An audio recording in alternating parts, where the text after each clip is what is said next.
Explore the vibrant arts and culture landscape of Michigan, a state with a thriving creative ecosystem that has birthed iconic movements like Motown and the Purple Rose Theater. Home to legendary musicians, writers, and artists, Michigan boasts a rich tapestry of cultural heritage known worldwide. Michigan Creates is a podcast series that will connect listeners with gifted artists and cultural institutions that are nurturing Michigan's vibrant creative landscape. I'm Ara Topouzian, host of Michigan Creates, and on today's episode, I have the opportunity to speak to Marsha Music. Marsha is all things Detroit. She is a wealth of information. She has got some great knowledge of the history of Detroit, and we're going to talk to her about that. We're going to talk about her writing and her speaking abilities. She's just a wonderful person overall to talk to, and she's made such an impact in the arts community in Detroit, Michigan. So join me as I talk to Marsha Music on Michigan Creates.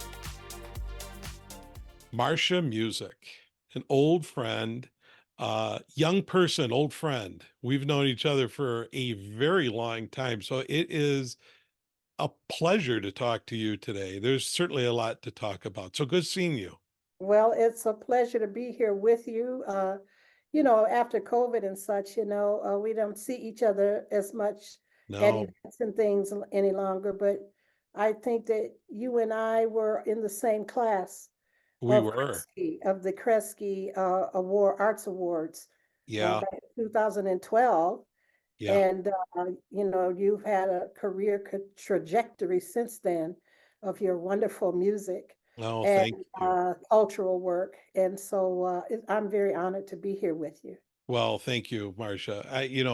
I've talked to others that are sort of in our class, if you will, and I think we all sort of agree that that was a real special group. Mhm, mhm. And it was over 10 years ago.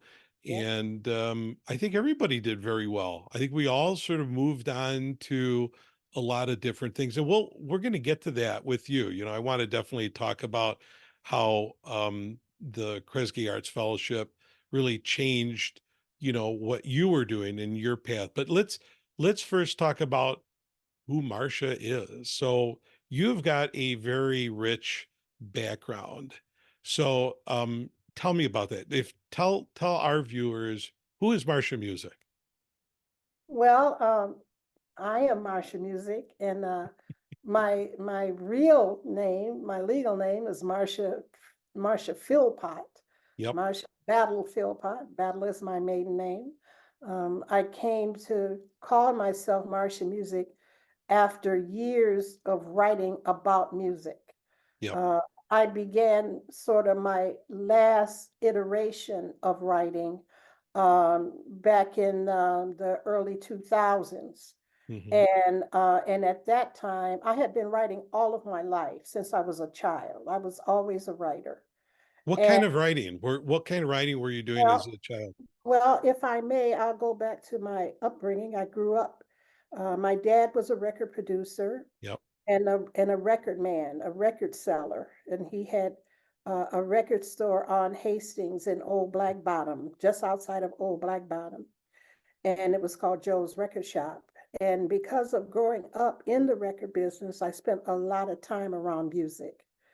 And from his Hastings Street store, and then when the I-75 freeway came through Mm. Hastings and destroyed it, and in fact, his record store had to move, and it moved with a great part of the community to the 12th Street community Okay. on the west side, several miles away. And so that is where my real memories began as a little girl at the 12th Street store, starting about 1960, when I was about 6 years old. And so I spent a lot of time in the record store Mhm. and a lot of time around all kinds of music. And it really shaped me um, as far as my music consciousness. Right. And so I was always exposed to a lot of music and a lot of genres of music. And he he he also would bring various uh, kinds of music and music from other countries, Hmm. uh, Oh, just to entertain us kids sometimes. You right. know, I remember in the early 60s when the Beatles were taking off. Yeah. And boy, did we kids love the Beatles. Oh my God, we just Yeah. love the Beatles. And I remember Dad, before they had gotten really, really big, I remember him bringing us, meaning me and my younger siblings, um, a an album that had been produced in Germany, and Okay. it was all in German. When the Beatles were doing they were doing concerts in these nightclubs that were sort of caves in this area of Germany, Hmm. and these were done in German, and so I remember learning "I Want to Hold Your Hand" in German, Oh, wow. and it was called "Come Give Me Deine Hand." Oh my gosh. So was it the Beatles actually singing in German or was Yes, it just, it they were was, wow. they were singing in German, and the whole album was in German, and so that was a pretty unusual thing. Yeah. But I grew up in music, but my we grew up. I was born in Detroit, Yep. in what's called now Sugar Hill, Hmm. which is the area of around between Warren and Mack Avenue Right. and um, John R. and down the John R. Strip. And it was kind of an extension of the Paradise Valley neighborhood that was a little further south. Sure. And so my dad and my mother lived together on Hancock and John R. And he was in an entanglement with my mother because he Okay. had a wife at the time, Oh, and who he had was no longer with, but she wouldn't give him a divorce, and which oh, was really scandalous at the time. yeah. And so I was a product of that, as well as my brother, my younger brother, Okay. directly younger brother. And but they married before he was eventually granted a divorce, Yeah. and then by the time my younger two siblings were there, they were married. But I never knew any of that literally until the last decade or more. Right. I Oh, never wow. I never knew that. Oh, all Uh, these years you had no idea. so I had no idea. Well, Wow. number one, in the old days, there was such a thing as grown folks' business, Yep. and you weren't in it, and they Not didn't. now. Now everybody's in Not everybody's business. everybody's business. Right. In those days, adults kept their business to themselves. Right. At least not with the kids in it. The kids couldn't sit up under the adults and listen to them talk about stuff. They'd be like, "Go somewhere Right. and play." So I knew that my dad had a prior family. I knew Yeah. that because we were very much. They were very much a part of our life, Hmm. his prior children. Uh, Okay. but I was a kid, and so I didn't understand the machinations of all that. Right. And so I didn't know that I thought that my mom and dad, eventually he had a first wife and he got married and then he had us. But no, it was a little bit more Oh, twisted around than that. He had us and then they got married. And But we were very close to his first children, okay. uh, his first set of children, and we were very, very blessed that those children did not have animosity toward us. Yeah. They were very close to this second family of my dad's and Right. doted on us. And we spent the night, they were older than us. I guess you might say that my mom was my dad's trophy wife. You could put it that way. She Okay. Yeah. was very beautiful. And she had come to work in the record shop with him, and he was smitten by her. He was a lot older than her, and so his kids were older than us. And Right. but they doted on us, and as they got older and had families, we'd go spend the night at one of their homes, and they were sort of like aunts and uncles more so than older siblings. That's But great. That's a it was rarity. amazing. It was amazing because we could have grown up in some real toxic Right. situations, you know. I'm not saying that their mother was happy with us. I'm not going to say that, you know. I knew that there was this older lady that lived with my older sister. I didn't know who Right. she was, but there's this older lady and she doesn't seem to like me, you know. Well, there's But got to be somebody in the relationship that's not happy with it, right? oh, of course So, not, you know, of course, you know. So, but anyway, yeah, no, she wasn't happy about it, as is understood. And sure. but yeah, so we grew up in a certain amount of, I guess you would say, tumultuousness that was hidden from us Right. in that way. And we grew up. So I was born there, and my brother too, on Hancock and John R. That's where our first home was. And then my dad bought my mother a home in Highland Park, and Yep. that's where I really call my growing up years. We're Right. in Highland Park. Hmm. Right. And Highland Park, as you and I have talked offline, was really kind of a hodgepodge of ethnicity, Hmm. and had some real gems in that Yes. neighborhood. Well, Highland Park is such a special place Yeah.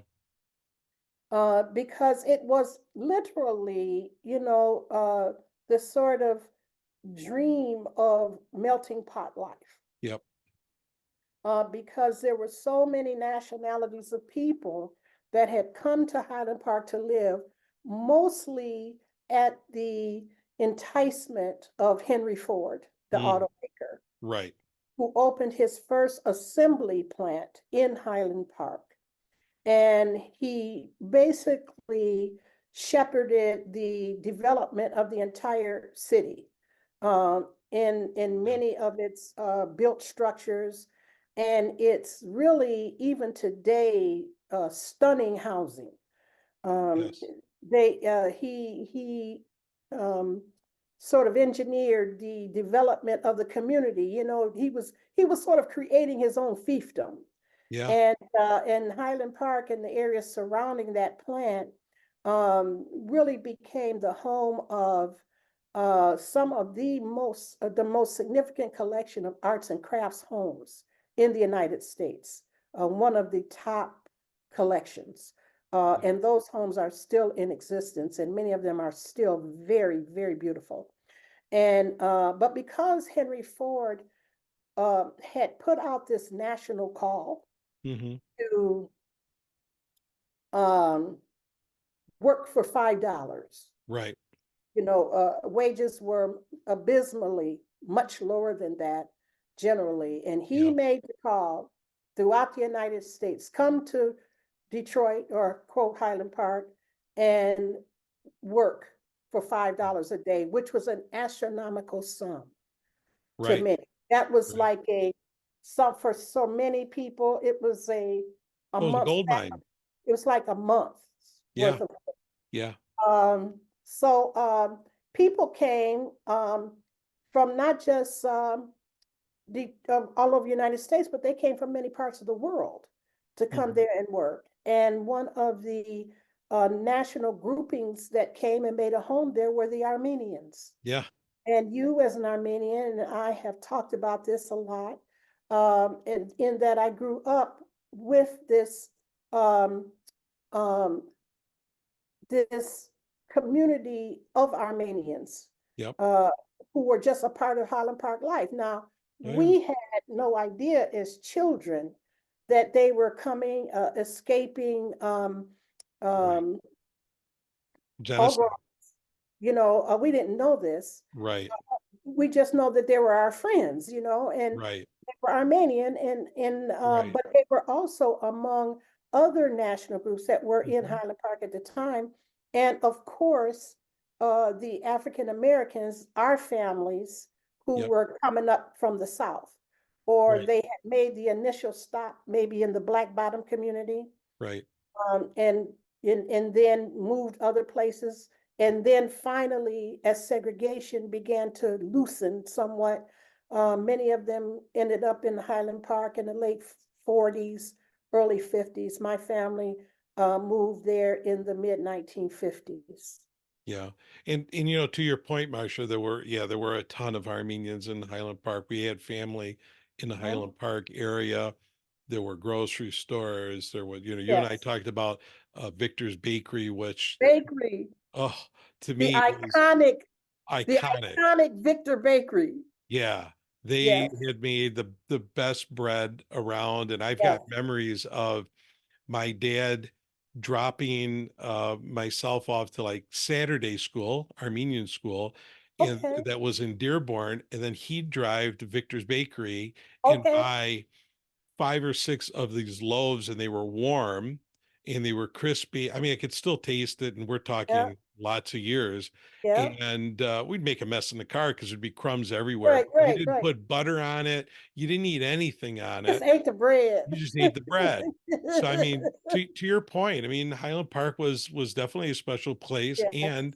and you're right, of course, that Henry Ford was kind of a catalyst in bringing a lot of immigrants to Mhm. the area. I mean, I often talk about, when they say, well, why did the Armenians come to Detroit? Well, they came to Detroit because of Ford Motor Company, Yeah, because amen. of that $5 a day. You And know, yeah, go ahead. well, and also Ford was very cunning in this. Yeah, He was creating this melting pot of nationalities, also in order to kind of keep labor from uniting, right. so that you would have all of these people in these various cultural groups that would kind of stay amongst their own and not unite with the ones across the assembly line that may be from somewhere else. Yeah, And then you have the blacks, relegated to some of the hardest and lesser paid even jobs. So, right. you have a lot of manipulation going on with the whole thing. But the result of a lot of it was that we grew up in this group of children in Highland Park. Mhm. Uh, and many of us can remember to this day of how we grew up with all of these different children from from many places. Yeah. And so where I'm leading with this, and you think about this, just a couple minutes ago, we were talking about your dad's record shop, and we've kind of morphed into Highland Park. You're somewhat of an authority on Detroit in general, history. At least I think you are. And I know I read somewhere I think you call yourself a Detroitist, which is an interesting term. Talk to me about your writing then. If you started with music because music was everywhere because of your father's record shop, how did that morph into different styles of writing? What were you writing? What did that move into, Marsha, as far as your writing? Well, I can remember as a kid, I loved to write in Highland Park schools. I attended Highland Park schools, which were at that time amongst the top school systems in the United States. It was one of the top schools, and at one point, the top school in the state of Michigan. Hmm. And the reason for this was the massiveness of the tax base there. Much of it because of not just Henry Ford, but other industry that was there. And because after a while, you also had Chrysler headquarters there. Right. And now I grew up like 2 blocks away from that. You had the Excello Corporation. So you had Hmm. these major, massive Yeah. corporations. And so there was a lot of support for the school systems. And in fact, Henry Ford even had created these schools for immigrants, um, so that they might be assimilated into the culture better on the one hand and maintain their own cultural difference from others at Right. the same time. Right. But and there's some very interesting work on that has been done by one Jonathan Schwartz. You can Google his works on the Armenians in Highland Park. Yep. Very excellent work. And um, so as a small child, I was a voracious reader, and I loved to write. And I remember as a kid, maybe, I don't know, 7 or something years old, something like that, I remember winning a contest for writing a poem called I Love Michigan. And Okay. and I don't have an idea of a word of that poem, but I remember my dad rewarding me for winning that contest, the I Love Michigan contest, and Right. um, he let me read the poem on his radio show. He Oh, had a radio show on CKLW, okay. which was a very popular uh, radio station that Yep. was based in Windsor, Canada. Yep. And they also allowed what we would say today is community access. Right. And he had a radio show that he paid for space, and it came on at about 11 o'clock at night. And he would play the music that it was a gospel show on Sunday nights, and he would play music that he produced, which Hmm. included music by the Reverend C.L. Franklin. And the Reverend Franklin at that point also had music on that radio. He also had a radio show. Right. C.L. Franklin, the father of Aretha Franklin. Right. And he had a radio show at 10 o'clock. So between 10 o'clock and 11 o'clock, you had these airwaves in the African American community where they listened to them, dominated by this music of the Reverend C.L. Franklin, which is one of the reasons he became very famous. Yeah. And my father in 1953 began to record Aretha, and he was the first to ever record her. So I was a child, years after Yeah. that. I wasn't even thought of when Aretha was recording, but um, I remember winning that contest, and I would write all through my school years, my elementary school years, because I was trying to express the really stellar kind of primary education that we received in Highland Park. Okay. And for example, we had swimming pools in our elementary schools, um, and kind of causing the stereotype that Black people don't swim. Well, in Hmm. Highland Park, Black people were swimmers Okay. because Yeah. of the predominance of swimming pools in all of our schools. Right. And so then I began to write as an adult, and I became, well, as a teenager, I became a real activist after the '67 rebellion in Detroit. Yep. And that kind of shifted my writing to social issues Yeah. and social things, and rants about whatever issue was going on at the time. I would write, and I remember being published in the South End, the Hmm. Inner City Voice, these local papers of the time. And I was so excited. I wanted to be a journalist. I would read the works of the Free Press writers like uh, Bob Talbert and later Betty DeRamus and Yeah. some of the writers, Miss Rita Griffin in the Michigan Chronicle. Right. I loved all of these local writers, and I wanted to be just like them. And so I was a teenage sort of writer, writing for myself, and writing leaflets and pamphlets and all this kind of thing for our student activities. And I was a student activist in the Black Student United Front, and I was associated through that with the League of Revolutionary Black Workers, who was a blue collar organization in the factories at that time. Okay. And so, as an adult, over time, I began to write. I had a baby very young at 17, and I went to work in a factory and began to maybe write more union oriented things, for the work in the workplace. And Right. eventually I became a union president. Uh, and um, and and that was with the Bakery Workers Union. And Okay. and the bakery workers represented the big industrial bakers, not Okay. mom and pop corner bakeries, but these are major huge factories. They're Right. industrial. They're as industrial as the car plants. And that was like Wonder Bread, Tasty Bread, Hostess Cake, these places. Yeah. And Frito-Lay, which is where I worked. And I became president of those that labor union, Hmm. the Bakers Union. And I was the first Black person, the youngest, and the first woman Hmm. ever elected, to that organization.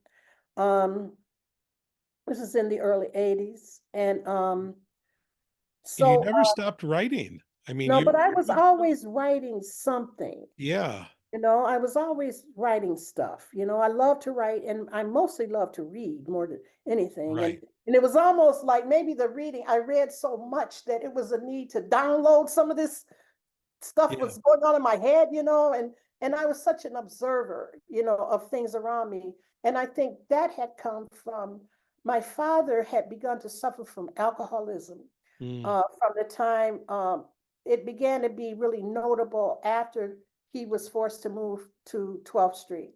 okay. And he became very ill with a physical illness. And then his drinking sort of really uh, catapulted. Mm, And so then we went from being children in or family in this, very successful record man home, and yeah. filled with parties and, you know, my beautiful mother and her sisters, and they're all beautiful women and married to very cool guys. And then it began to make this shift into growing up in the real hellishness Mm, of active advanced alcoholism.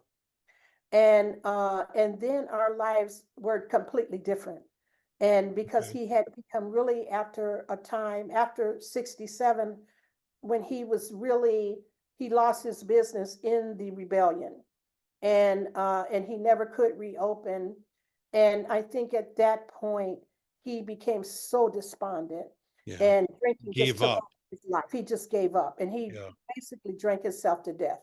Yeah. And he died in 1973. Okay. Um, but because of growing up at a young age with an alcoholic parent, I think it gave me a certain sense of observation, a Okay. gift of observation, of always watching my surroundings, always coming home from school wondering, okay, what's the lay of the land today? Because he was a raging, he would have to be committed from time to time because became very violent, Mm, and he was very ill. He was very sick. And so this sense of observing my environs and observing the people around me and their reactions to my father and my father's relationships with them, plus growing up in a family business, yeah. can make any child. I don't care if it's a child today growing up working in a gas station, or kids working in bike shops or whatever. Kids working that grow up in retail businesses, like local retail businesses. I think you end up with a certain power of observation, watching people as they come in, Sure. enjoying people as they enjoy your product. Yeah. People would come in, from the street. I want that new record by the Temptations, and you Right. know, my brother and I made dance. We love dancing at the record shop. We supposed to be working hard, but we'd be dancing a lot, and doing the shingaling and the boogaloo and all those dances that we used to do.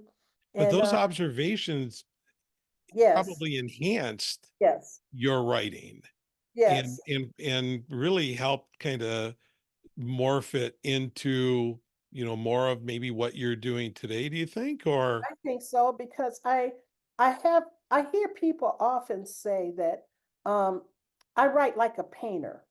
okay. I write so that a person can visually experience Yeah. what I have observed, Yeah. my observations. I used to write fiction when I was young, but as Yeah. I got older, I had and have no desire to write fiction. I think that life is just amazing enough. I don't have to make up anything, you know. No, Uh, this is true.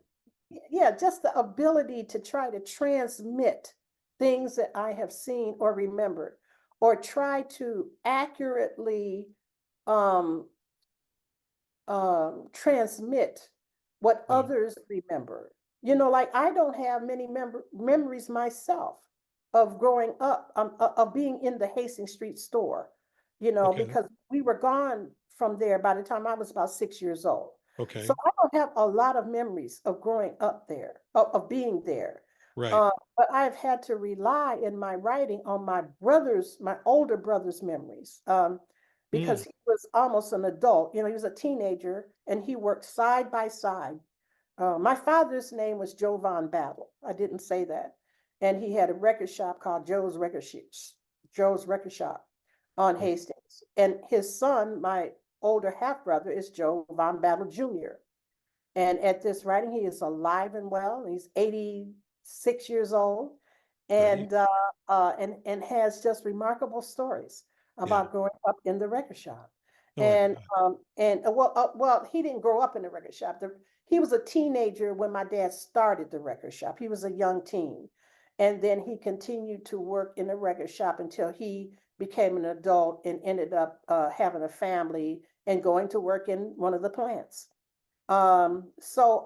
But to be able to transmit his memories and his sister, my older half sister's memories, you know, into this work, because my father died. He drank himself to death, and when he died, um, he died in obscurity. You know, Mm, he was no longer a famous record man. You know, he had long before, you know, left that behind. He died in relative obscurity. You know, we still lived in Highland Park in the family home. And right. I'm sure my mother had a very difficult time trying to keep that roof over our heads because my dad was really sick. And my, my goal was when I started writing about my dad, was to restore his name to the public domain Right. because I began to realize that even in the literal hell that we grew up in, I remembered my father when he was not like that.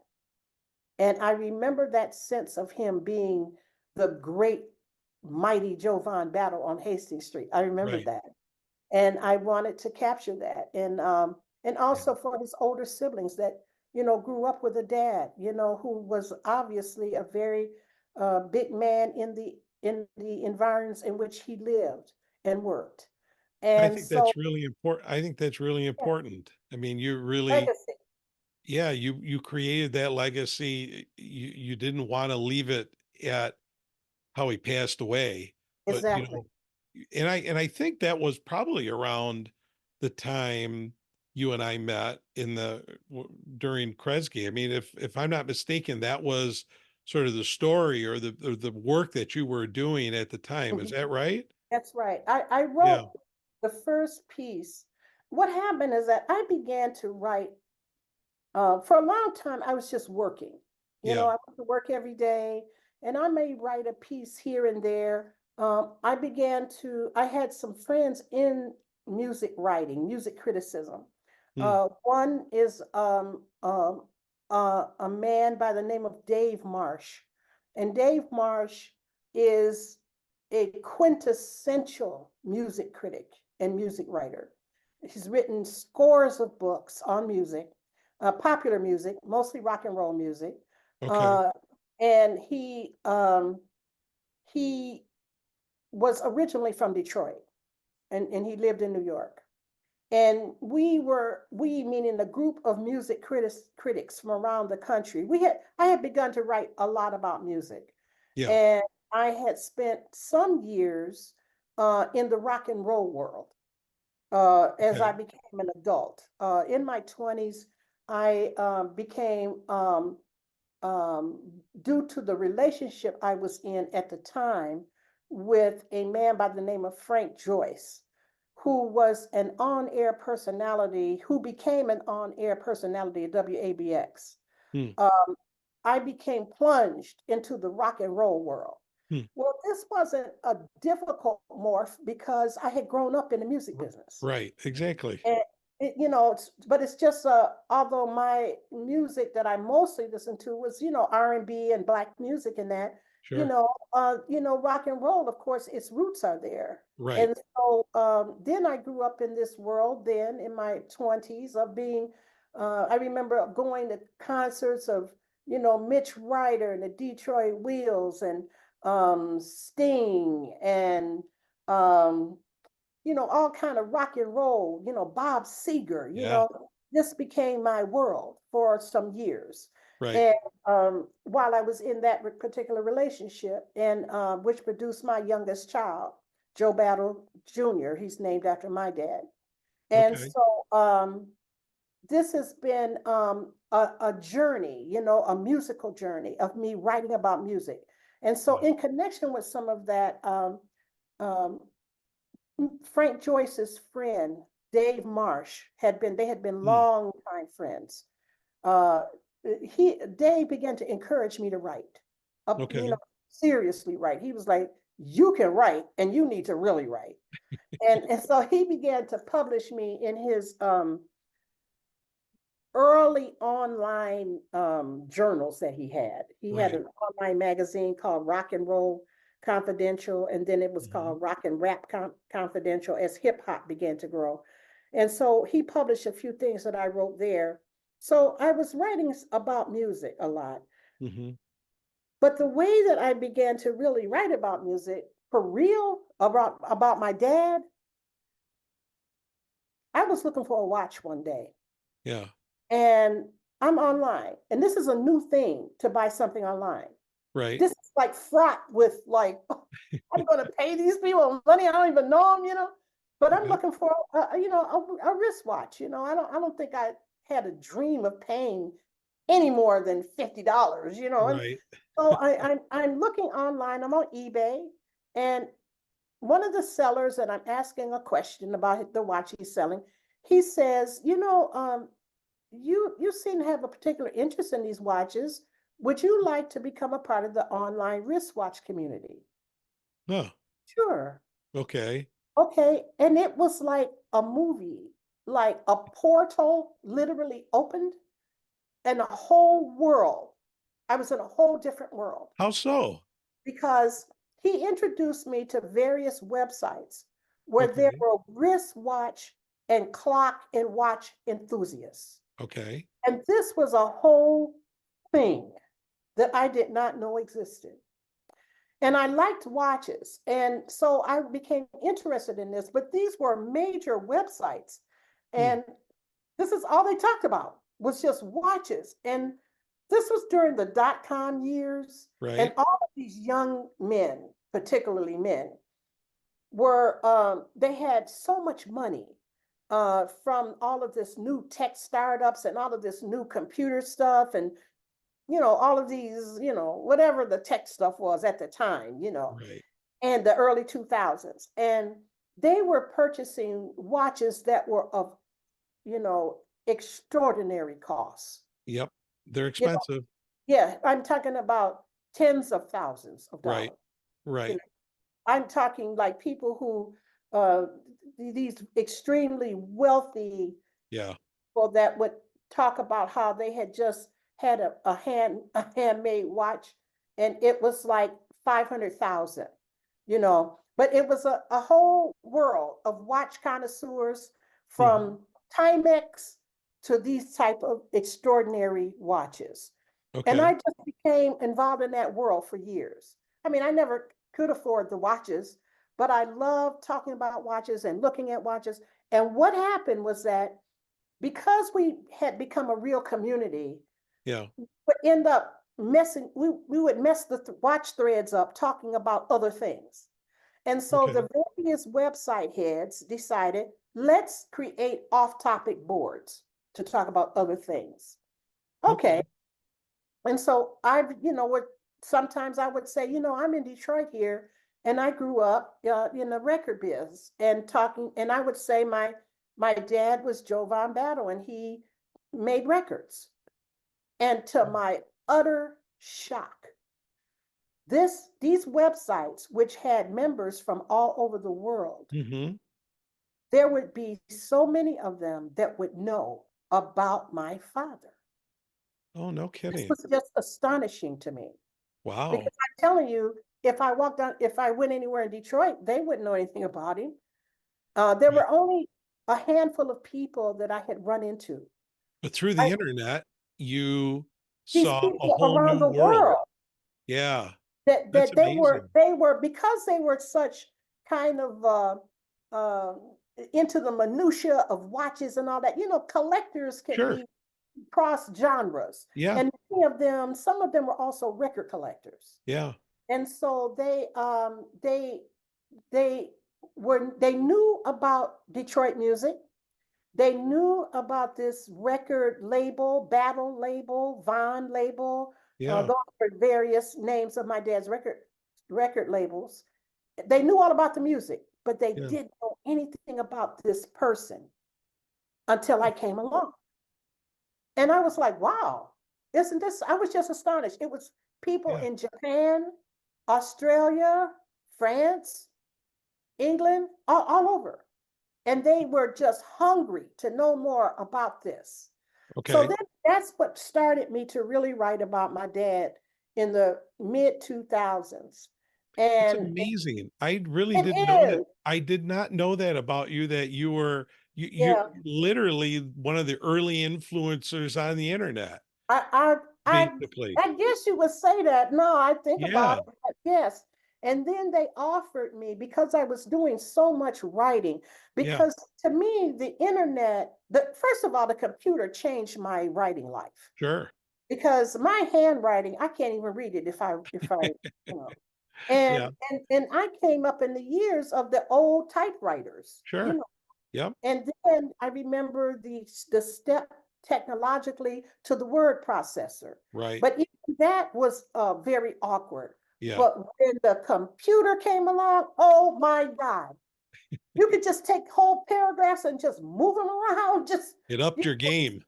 oh my goodness, It helped up your game. it changed the game totally. But that's And so interesting that yeah, these sort of like online blogs or threads, if you will, kind right. of catapult you into going, geez, there's a whole new world out there that Yes, may or may not have known about your father. yes, In this instance, they did, yes, and gave you the idea what to do more with it. yes. And so that's what catapulted me to the next stage of my writing. And then one of the owners of the one of the watch websites called thepurist.com. Mm-hmm. Um, and it was for watch connoisseurs. Mm-hmm. He approached me, his name at that, I don't think he's associated with it now, I'm not sure. But his name was Thomas Mile, Dr. Thomas Mile, and on the West Coast. Mm. And he asked me, he was the owner of the site that he had originated. And he asked me if I would like to have my own, if I would like to have my own off-topic board and a conversation board called Bellettes, French for beautiful letter, Bellette. Okay. And so that is another vehicle that I could do some serious hunkered down writing. Right. And so that was it. And so that was probably mid 2000. And then in 2008, I published my blog for the first time. The name of it is Marsha Music. And I began to call myself that because I wrote a lot about music. Right. And I published the story of my dad. That Yeah. was my first blog. I published the Right. story of my dad. And in 2012, that is when, by that time, I had written a few other major pieces. Hmm. I had been asked to write an extended essay. Uh, I had written I was asked to write an extended essay on Lafayette Park Mm-hmm. because that's where I lived at the time. And that ended up being published in a book called Thanks for the View, Mr. Mees. Okay. Lafayette Park. And that was a real turning point. And also, I published a piece during that time called The Kidnapped Children of Detroit. Hmm. And that piece really uh, changed my trajectory in some ways because those pieces, I was really writing about my experience and my observations about the city and the changes in the city. And at that time, whites were beginning to move back into the city in earnest. And I wanted to capture the feeling of being a Black person to observe this over the years Yeah. in such a way, however, as to explain it objectively Right. and not with a lot of emotional vitriol. I wanted to talk about the cycle Hmm. of development, which is actually fueling the move out of the city and back into the city. Right. And during that time, we also had begun to, on Facebook had started, and we began to, coalesce on Facebook, many people, and we formed these various groups of Highland Park alumni. Hmm. And there were the Highland Park High School group and this kind of thing. Yeah. And all of us Black Highland Parkers were gathered up on this group. Yeah. But gradually, some of our white friends Hmm. with whom we had grown up began to knock on the door and Ah, say, hey, we want to be in the group too. And so we welcomed all of these new ones in the group who had been far flung, sure. uh, and whites from all over. And they wanted to share in these memories and they were stunned when they came into these alumni groups and realized that we remembered all of them. Yeah. Right. They didn't necessarily remember us clearly, all of us, Yeah. but we remembered our old neighbors. And That's so, great. yeah, and it was really something, and it was very moving looking Yeah. back on it. And I remember particular people who I would not name, but I will say, there's Sarah and various ones who were very dear during this period. And they really inspired me. I said, this is a teachable moment. I knew Mhm. this was something very special. And that is when I wrote this piece called The Kidnapped Children of Detroit, because I decided that I was going to describe the baby boomers, such as myself, Mhm. who had been snatched away from the city, not of their own volition. And it was of their parents, Mhm. decisions, parental decisions to move out. And many of them moved out because we were there.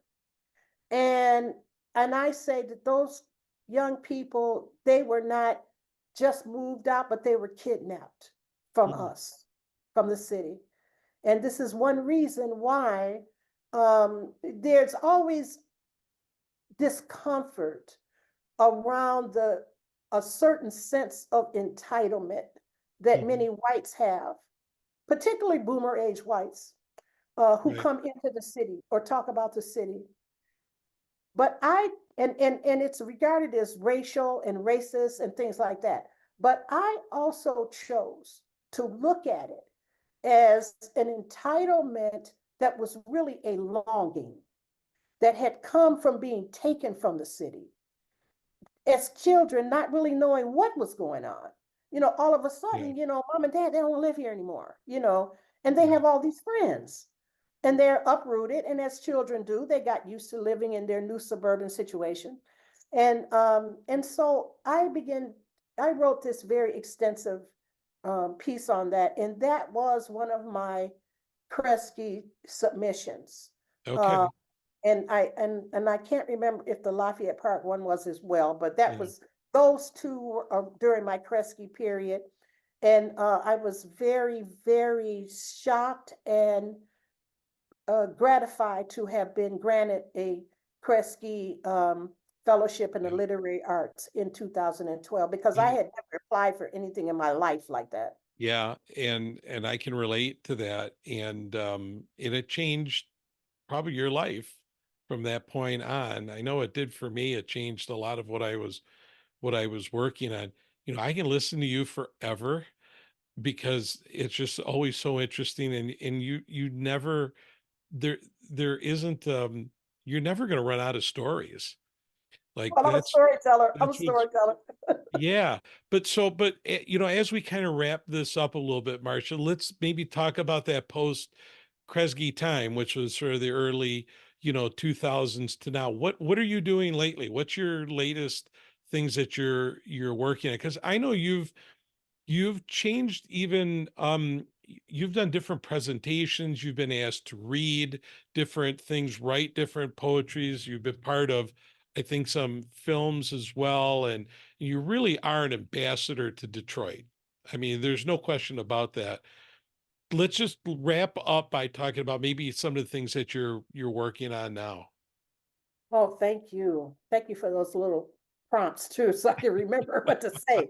Well, I have been after Kresge, that at the urging of producer Njia Kai, Hmm. who was working with Kresge at the time, she urged me to do a one-woman show. Yep. And so that began my life as a quote performer, Right. performing my own work and talking about this history, but figuring out how to do it in such a way that taught history as well. Right. And so I have one woman shows that I have done in many stages in Detroit, across Detroit and downtown. In much more recent years, I was asked to read for the symphony in about 2015.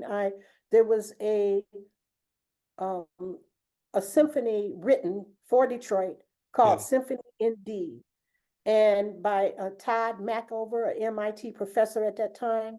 And he came to Detroit to write a symphony and use some of the people here in order to voice some of uh, the life in Detroit. And I was Mhm. chosen to be one of those. So I read my really kind of epic poem about Detroit with the symphony, with the Detroit Symphony Orchestra. And then in 2020, I was very blessed to have had a role created for me as Erda, which is a Mm. historic role in the opera Twilight Gods.